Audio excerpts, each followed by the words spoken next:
Hi, welcome to my pregnancy series episode 4. Early morning ಬೇಗ checkout ಆಗಿ ನಾವು ಮಲ್ಪೆ ಬೀಚಿಗೆ ಹೋದ್ವಿ. ಈ ಡ್ರೆಸ್ನ ನಾನು ಫ್ಲಿಪ್ಕಾರ್ಟ್ ಅಲ್ಲಿ ಪರ್ಚೇಸ್ ಮಾಡಿದ್ದು. ಡೀಟೇಲ್ಸ್ ಬೇಕಿದ್ರೆ ಲಿಂಕ್ ಅಂತ ಕಮೆಂಟ್ ಮಾಡಿ. ಬ್ರೇಕ್ಫಾಸ್ಟ್ ಮುಗಿಸ್ಕೊಂಡು ಸಿವಾಕ್ ಹತ್ರ ಹೋದ್ವಿ. ಬಟ್ ಹೆವಿ ಮಳೆ ಇದ್ದಿದ್ರಿಂದ ಕಂಪ್ಲೀಟ್ ಆಗಿ ಹೋಗಕ್ಕೆ ಆಗ್ಲಿಲ್ಲ. ಸೊ ಅಲ್ಲೇ ಐಸ್ ಕ್ರೀಮ್ ತಗೊಂಡು ಮಳೆನ ಎಂಜಾಯ್ ಮಾಡ್ಕೊಂಡು ತಿಂದು, ನಂಗೆ ತುಂಬಾ ಬೇಕಾಗಿರೋರು ಉಡುಪಿಯಲ್ಲೇ ಇದ್ರು. ಸೊ ಅವ್ರನ್ನ ಮೀಟ್ ಮಾಡ್ಬೇಕಂತ ತುಂಬಾ ದಿನದಿಂದ ಅನ್ಕೊಂಡಿದ್ದೆ. ಸೊ ನಾವೆಲ್ಲರೂ ಅಲ್ಲಿಗೆ ಹೋದ್ವಿ. ಸ್ವಲ್ಪ ಕೂತ್ಕೊಂಡು ಮಾತಾಡ್ಕೊಂಡು ಹಾಗೆ ಅಲ್ಲೇ ಲಂಚ್ ಮುಗಿಸ್ಕೊಂಡ್ವಿ. ಮೀಟ್ ಮಾಡಿದಂತೂ ತುಂಬಾನೇ ಖುಷಿ ಆಯ್ತು. ನಾನು ಚಿಕ್ಕವಳಿದ್ದಾಗ ಅಷ್ಟು ಚೆನ್ನಾಗಿ ನೋಡ್ಕೊಂಡಿದ್ರು.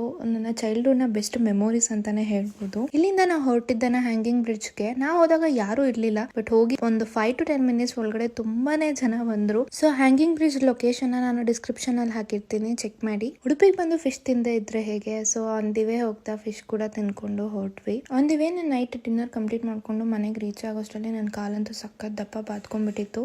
ಫುಲ್ ಟಯರ್ಡ್ ಆಗ್ಬಿಟ್ಟಿದ್ವಿ. ಫೈನಲಿ ಈ ದಿನ ಹೀಗಿತ್ತು. ನಾಳೆ ವ್ಲಾಗ್ ಅಲ್ಲಿ ಮತ್ತೆ ಸಿಗೋಣ. Thank you for watching. Bye.